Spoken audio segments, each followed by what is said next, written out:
yang dapat menghubungkan data pasien dari tingkat pelayanan lebih rendah ke tingkat pelayanan lebih tinggi atau sebaliknya serta sederajat, baik itu horizontal maupun vertikal, dengan tujuan untuk mempermudah dan mempercepat proses rujukan pasien. Adapun tujuan dari SISRUT, yang pertama, terintegrasinya sistem informasi rujukan pada seluruh fasilitas kesehatan baik primer, sekunder maupun tersier atau puskesmas, klinik maupun rumah sakit. Selanjutnya, tujuan yang kedua adalah terwujudnya percepatan pelayanan rujukan antar pasien case. Yang ketiga, mempermudah proses administrasi rujukan dengan memanfaatkan teknologi informasi. Adapun manfaatnya adalah ada 4. Yang pertama, peningkatan akses dan mutu pelayanan antar pasien case. Yang kedua, meningkatkan kepastian pasien yang dirujuk ke pasien case sesuai kebutuhan klinis. Yang ketiga, terkoordinasinya program rujuk baik antar pasien case. Yang keempat, tersedianya data rujukan seluruh paskes untuk per wilayah.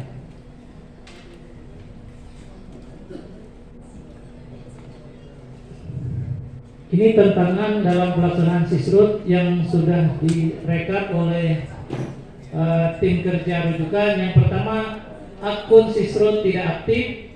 Yang kedua, data kompetensi belum update. Yang ketiga, sistem rujukan lain belum terintegrasi. Jadi ada 3 tantangan dalam pelaksanaan SISRUT khususnya di Kabupaten Kapuas berdasarkan evaluasi dari rujukan.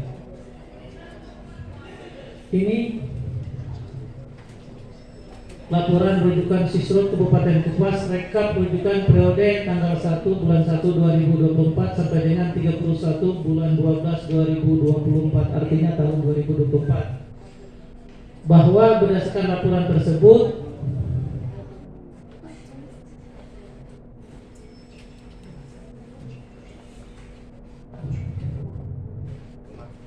Rumah Sakit Kapuas ada melakukan rujukan melalui SISRUT sebanyak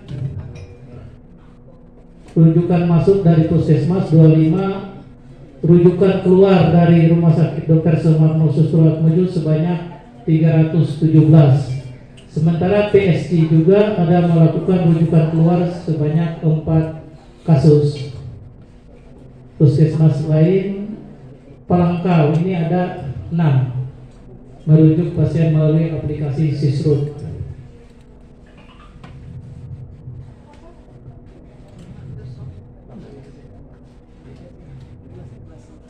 Terus ada Puskesmas Basaran juga melakukan rujukan melalui aplikasi SISRUT sebanyak 5 kasus puskesmas. Sementara puskesmas lain masih belum ada melakukan rujukan melalui aplikasi SISRUT. Ini masalah SISRUT yang masih terjadi berdasarkan evaluasi yang kami lakukan. Yang pertama, masih adanya fasilitas pelayanan kesehatan yang telah memiliki akun SISRUT namun tidak aktif dalam penggunaan, terutama untuk rujukan.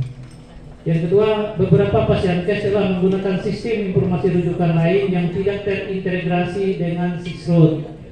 Yang ketiga, pembaruan data terkait kompetensi pelayanan dari puskesmas maupun rumah sakit di SISRUT masih belum dilakukan secara optimal.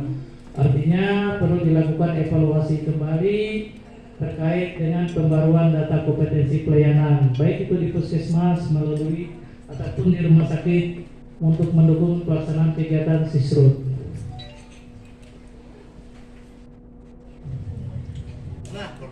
Ini solusi peningkatan SISRUT berdasarkan evaluasi kami dan juga berdasarkan koordinasi kami dengan Dinas Kesehatan Provinsi dan juga Kementerian Kesehatan yang menangani sistem rujukan. Yang pertama, diharapkan wajibkan penggunaan SISRUT untuk paskes kita. Ini saran dari teman-teman provinsi. Yang kedua, keaktifan penggunaan sistem informasi rujukan atau SISRUT dimasukkan dalam penilaian akreditasi paskes. Yang ketiga, fasilitas kesehatan menunjuk atau menetapkan 1 orang atau tim yang bertanggung jawab dalam pengelolaan SISRUT. Yang keempat, perlu dilakukan sosialisasi secara rutin dalam hal penggunaan atau peningkatan SISRUT.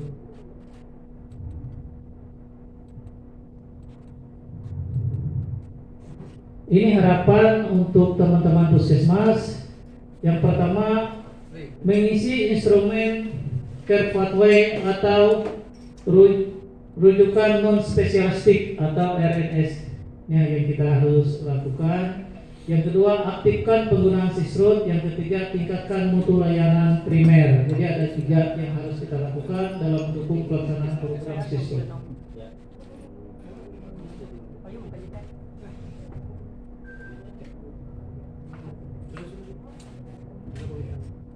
Ini evaluasi pelayanan telemedicine tahun 2024.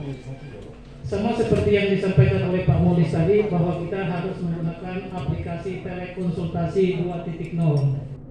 Dan ini kemarin Bu Ebri sudah mengikuti pertemuan di Dinas Kesehatan Provinsi dengan narasumber dari Kementerian Kesehatan. Mereka menyampaikan terkait dengan aplikasi telekonsultasi 2.1, yang mana diharapkan melalui telekonsultasi 2.1 ini, yang pertama merupakan aplikasi konsultasi jarak jauh antar paskes. Yang kedua, pengembangan dimulai sejak tahun 2012 dengan bekerjasama dengan pihak swasta dan mulai dikembangkan secara mandiri oleh Kementerian Kesehatan sejak tahun 2017 dengan Telemedicine Indonesia. Selanjutnya, pada tahun 2020 Kementerian Kesehatan melakukan penyempurnaan aplikasi Temenin menjadi Komen atau konsultasi medis online dengan melibatkan RSOP Dr. Sarjito. Yang keempat, memberikan layanan ekspertis seperti EKG, USG, radiologi, dan juga konsultasi spesialis antar fasilitas kesehatan. Jenis pengguna yang pertama, dokter. Pengguna utama pada aplikasi yang terdiri dari paskes peminta konsultasi dan juga paskes penjawab konsultasi. Jadi nanti mungkin teman-teman dari puskesmas ingin berkonsultasi ke dokter spesialis yang ada di rumah sakit bisa melakukan konsultasi melalui aplikasi telekonsultasi ini. Yang kedua, admin. Admin adalah petugas dari paskes untuk mengelola daftar pengguna dan transaksi pelayanan konsultasi. Yang ketiga adalah Dinkes. Dinkes melakukan monitoring kegiatan telekonsultasi di wilayahnya.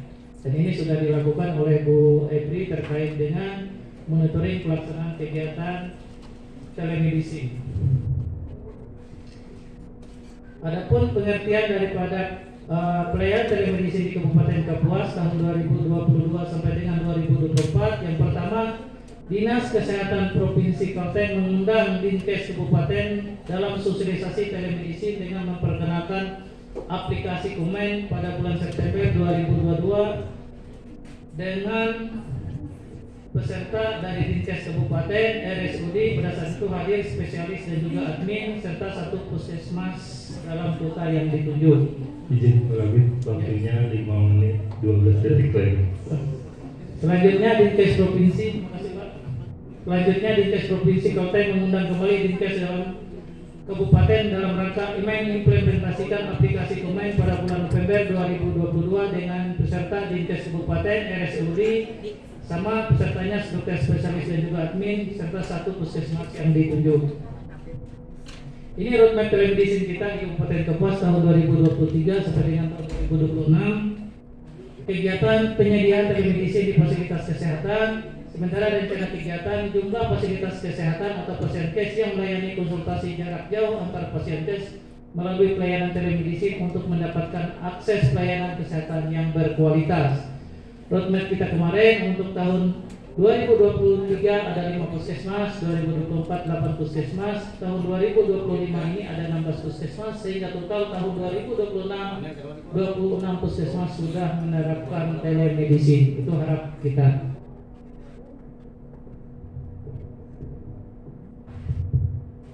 Nah, ini pada tahun 2024 capaian implementasi terkait dengan pelaksanaan telemedicine, target 5 puskesmas sesuai roadmap, realisasi hanya 1 puskesmas yang aktif menggunakan telemedicine.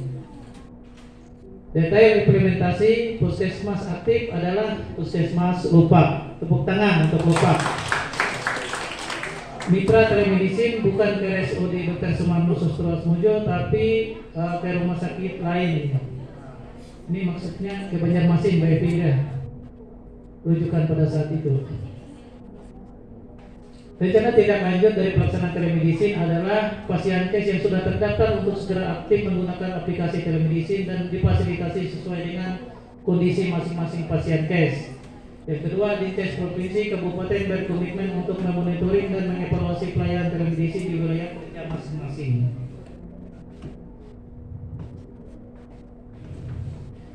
Selanjutnya, evaluasi ASPAK tahun 2024. Ini pengertian ASPAK. ASPAK merupakan sistem informasi data, sarana, prasarana, dan peralatan kesehatan yang berbasis web, Baset online. ASPAK memungkinkan fasilitas pelayanan kesehatan khususnya puskesmas dan rumah sakit untuk dapat menyimpan data sarana, prasarana, dan alat kesehatan secara langsung di server ASPAK sehingga monitoring data dapat dengan cepat dan up-to-date dilakukan khususnya terkait dengan proses perencanaan dan dapat dibuka pada link aspak.yankes.kemenkes.go.id. Bapak Ibu bisa membuka untuk melihat kesiapan ASPAK di masing-masing puskesmas. Kecil sekali. Ini bisa bisa lagi kan? Ini kita lihat Bapak Ibu terkait dengan laporan Bapak Ibu terhadap penyampaian keaktifan pembaruan data ASPAK, pembaruan data ASPAK. Ya, untuk tambah catur, ini kita lihat ini sarana prasarana maupun alat kesehatan sudah 100% melaporkan data ASPAK-nya. Setatas sama 100% semuanya sudah melaporkan. Sepinan Telekom Telotelo. Lanjut Mas.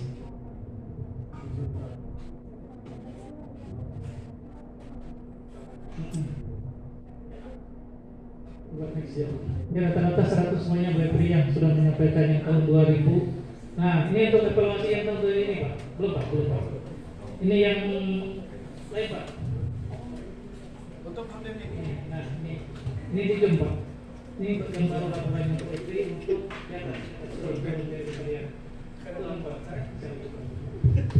yang ini sampai dengan April 2025. Dikit waktunya 2 menit lagi Pak. Ya, ini kita bisa lihat bahwa teman-teman, mohon maaf bila Bu Epri sering cerewet dengan Bapak Ibu sering nelpon kampusnya ataupun petugas ASPAK-nya untuk menyampaikan laporan terkait dengan ASPAK. Saya tahu pasti buat teman-teman puskesmas sering gimana gitu terganggu, tapi bagaimana lagi kami juga dituntut oleh Kementerian Kesehatan dan juga saat ini ASPAK juga dievaluasi oleh Dinkes Provinsi. Tapi alhamdulillah rapat Bapak Ibu bisa dilihat semuanya hampir 100%.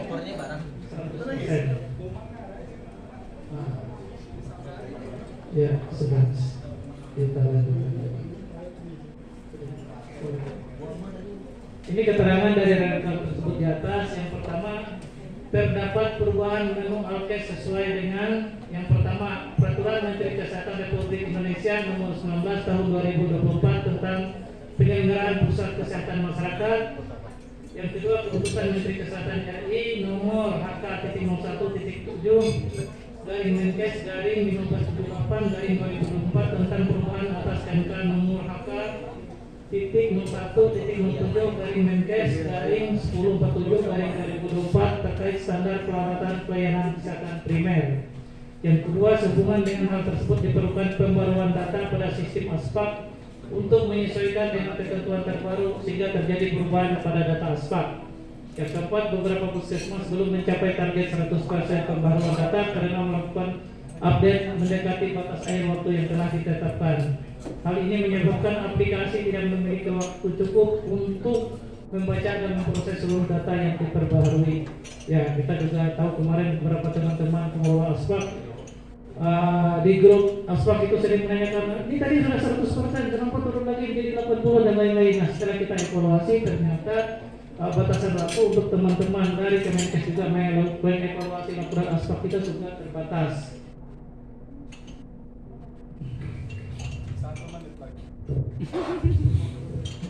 Oh ini Pak Kabit, untuk waktu presentasi mungkin tadi 15 menit sudah habis.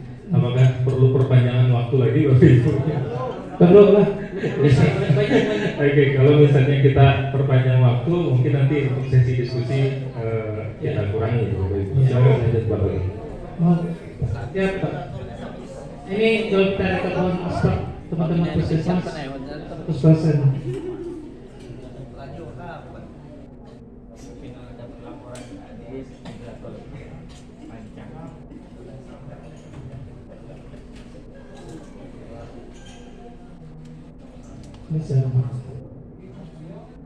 Ini ada beberapa puskesmas, kalau tidak salah ada 12 puskesmas Bapak Ibu yang mungkin laporan alat kesehatannya belum mencapai 100%. Hal ini mungkin kami maklumi, mungkin ada beberapa alat kesehatan yang baru didistribusikan oleh teman-teman dari Dinkes yang belum dilakukan update laporannya di data ASPAK.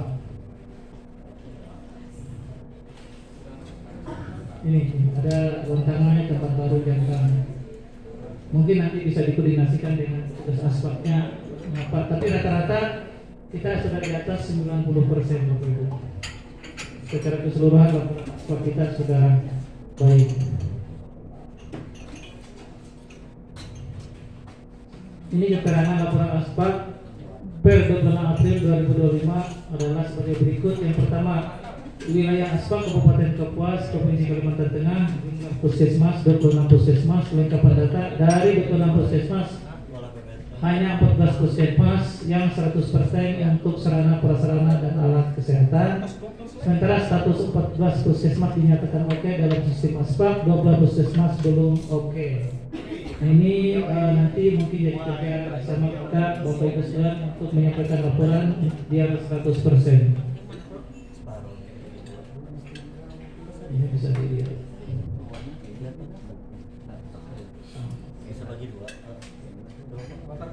Ini kemudian puskesmas bersama tadi dengan yang lain Dokter.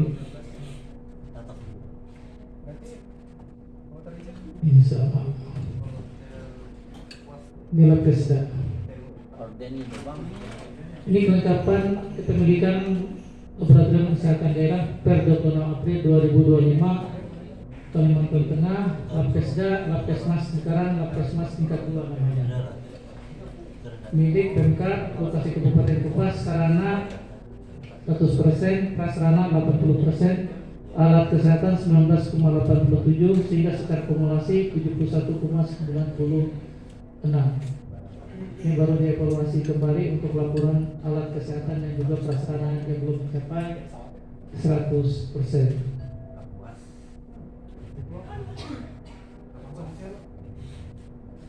Adapun beberapa kendala yang sudah dicatat oleh dari seksi rujukan. Yang pertama, jaringan internet di beberapa pedesaan dan sangat terpencil.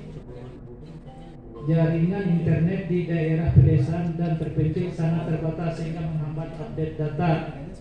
Ya, Bapak Ibu, memang benar ini laporannya. Ini dari hasil evaluasi kami dari Yantes seperti ini. Yang kedua, pergantian pengelola atau penanggung jawab PJ. Pergantian personil menghambat kelancaran laporan rutin aspek. Yang ketiga, beban kerja ganda.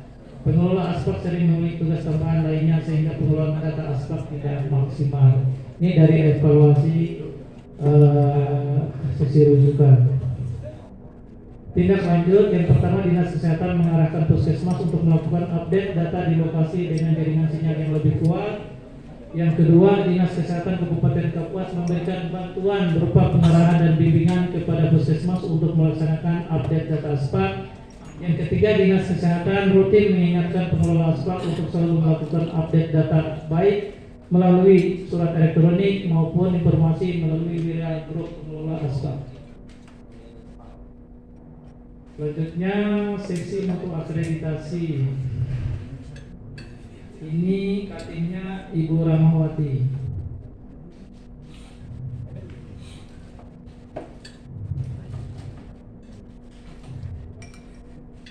Mutu akreditasi Pasienkes tahun 2025. Yang pertama, melaksanakan pendampingan tim pembina mutu Dinas Kesehatan berdasarkan SK Kepala Dinas Kesehatan Kabupaten Kapuas nomor 0786/Sek-1/3/2025 untuk 26 puskesmas tentang tim pembina klaster binaan atau TPKB Dinas Kesehatan Kabupaten Kapuas tahun 2025. Artinya di Dinas Kesehatan sudah ada tim CPTB yang ditetapkan oleh Kepala Dinas Kesehatan. Nah, berdasarkan hasil pemeriksaan BPK, harusnya tim ini ditetapkan oleh Bapak Bupati Kapuas, Kepala Daerah, minimal Pak Sekda. Jadi ini akan kita evaluasi kembali. Ya, Bapak ya. Melaksanakan monitoring evaluasi mutu akreditasi pasien kes. Melaksanakan monitoring mutu akreditasi kes, menyesuaikan efisiensi anggaran untuk ke lapangan. Nah, terdampak juga nih mutu akreditasi efisiensi anggaran, sehingga menyesuaikan untuk melakukan pendampingan tim TPCB.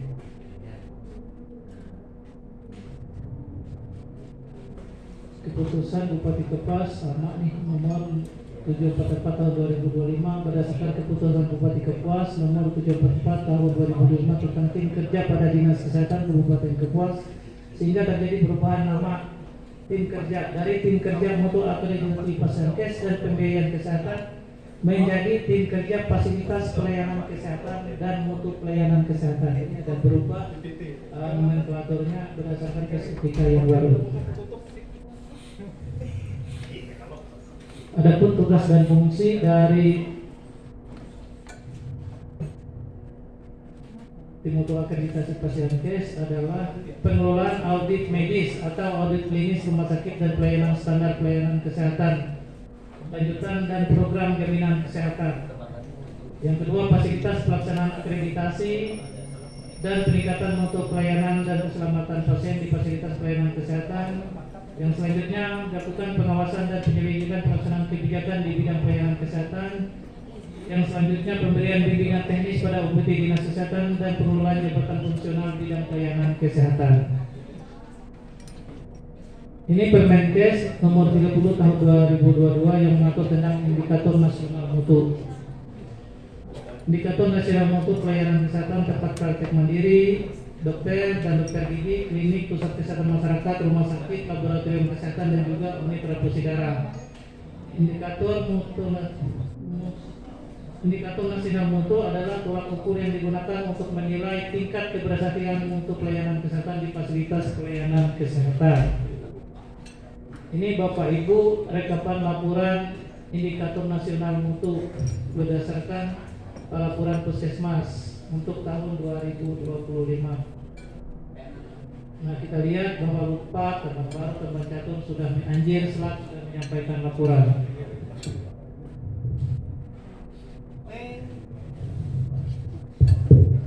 Melati, Pulau Telo, Tanamas, Terusan, Pulau Kupang juga sudah sampai dengan bulan Maret. Izin Pak Kabit, waktu presentasi mungkin kita sudah 25 menit, tinggal 5 menit lagi Pak. Ya, ini untuk sesi. Bisa kita, ya terima kasih Pak. Ini saya bercepat. Ini yang benar Kesda juga rutin menyampaikan laporan. Yang jadi kendala kita ada beberapa klinik program rutin menyampaikan laporan di klinik swasta kita yang ada di wilayah Puskesmas Mantangai dan Lampung Timika. Mereka rutin menyampaikan laporan IMM, tetapi ada juga yang tidak nih, kayak klinik Kores. Klinik Kores ini tidak pernah menyampaikan laporan dan ini kita evaluasi untuk menyurati. Karena mereka sudah diakreditasi utama, tapi mereka tidak pernah. Dan itu amanah dari Omnikes. Nah, ini klinik utama Narulasana sudah rutin. Ini karena ada Pak Ujang di situ. Nah, ini pertama rutin menyampaikan laporan. Witi Gigi saat ini belum pernah menyampaikan laporan. Ini juga tempat praktik mandiri dokter Tiulan 1. Bapak Ibu bisa melihat dokter dia yang rutin menyampaikan laporan.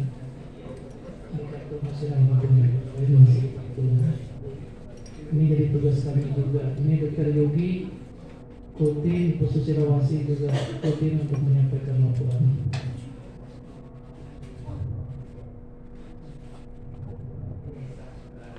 Ya, sebentar Pak Hari lah. Ini Pak Hari. Nah, ini IKP. Ini memang harus kami indikator keselamatan pasien.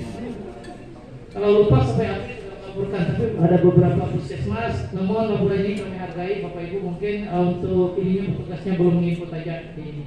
Jadi kami percaya bahwa teman-teman sudah menyampaikan juga laporan IKP-nya. Ini terbukti sampai dengan bulan Maret rutin semua puskesmas menyampaikan laporan indikator keselamatan pasien. Nah ini rutin. Terus terima kasih sampai April sudah menyampaikan laporannya. Hah? Ini sudah. Ya, ya.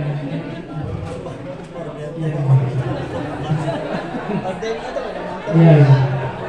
Kita ucapkan terima kasih bahwa kita hargai upaya mereka. Ya. Ya, pipa semuanya rutin. Yang belum Bukit Batu memang puskesmas yang tidak ada. Bapkesda, terima kasih Pak Jayanto. Laporannya juga sudah TKP-nya sudah menyampaikan laporan sampai dengan bulan Maret. Ini klinik. Nurul Salah di keluarga kalian belum pernah menyampaikan laporan. Kimia Farma, Sofensan, ini belum pernah. Nah, Nurul Hasanah yang sudah hanya 1 bulan. Kita masukin aja kalau waktunya juga BKN.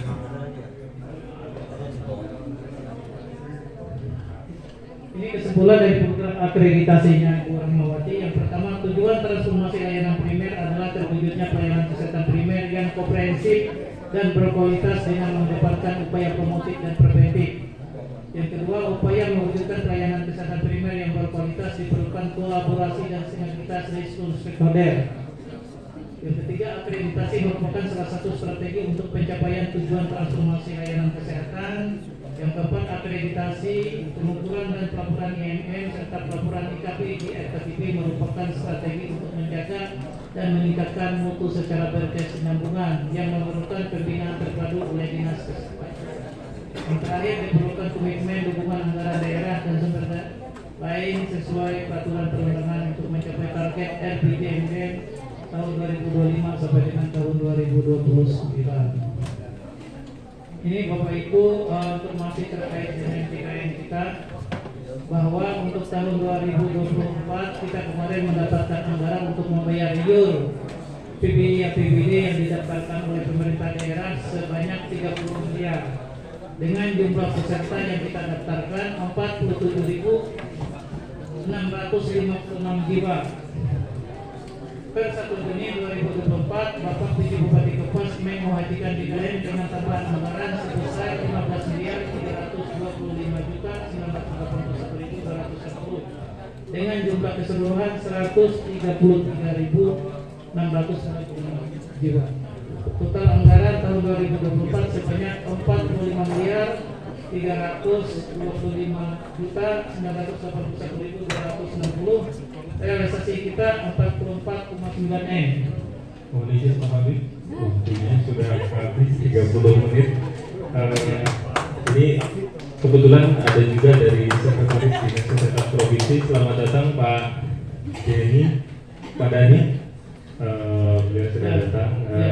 Ini mohon izin kami perbanyak sedikit lagi ya Pak.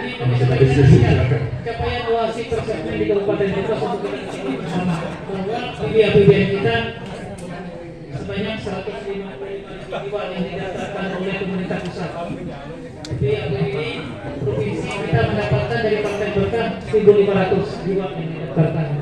Di APBD kabupaten kita 199.000, sehingga total sampai ke bawah warga kita yang sudah terdaftar dalam menuju wajib sebanyak 414.882 jiwa atau 99,29%.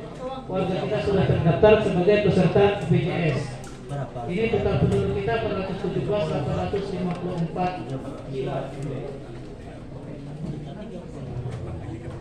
Terakhir, tim kerja yang primer.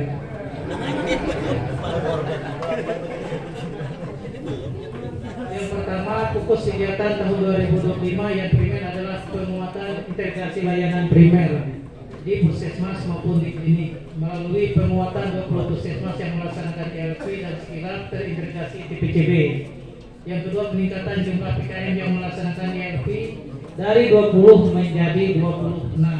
Yang ketiga, penguatan klinik yang melaksanakan ELP dan sekilas, program prioritas dan penguatan posyandu setempat melalui MOU dengan PKM setempat sehingga mengeluarkan surat izin operasional.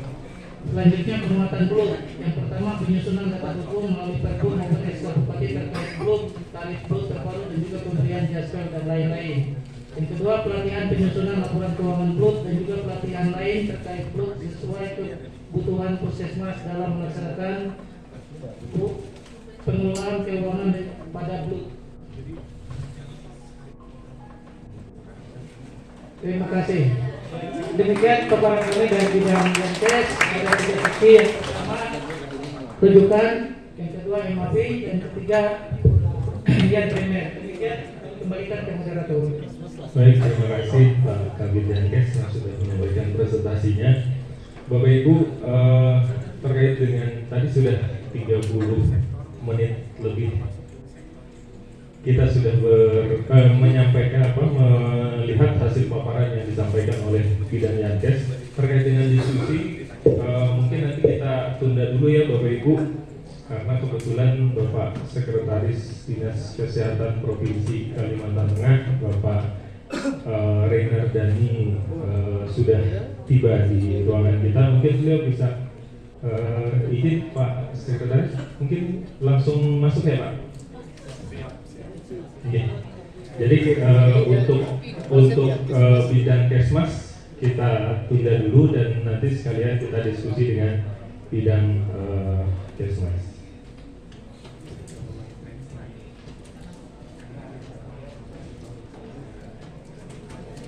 Oh ya, ya, ya. Baik, mungkin Pak Sekretaris katanya masih istirahat karena beliau baru tiba. Mungkin kita bisa lanjut langsung ke bidang Kesmas saja. Untuk teman-teman bidang Yankes, terima kasih banyak. Mungkin nanti diskusinya kita menyusul ya Pak. Kita beri aplaus untuk bidang layanan kesehatan.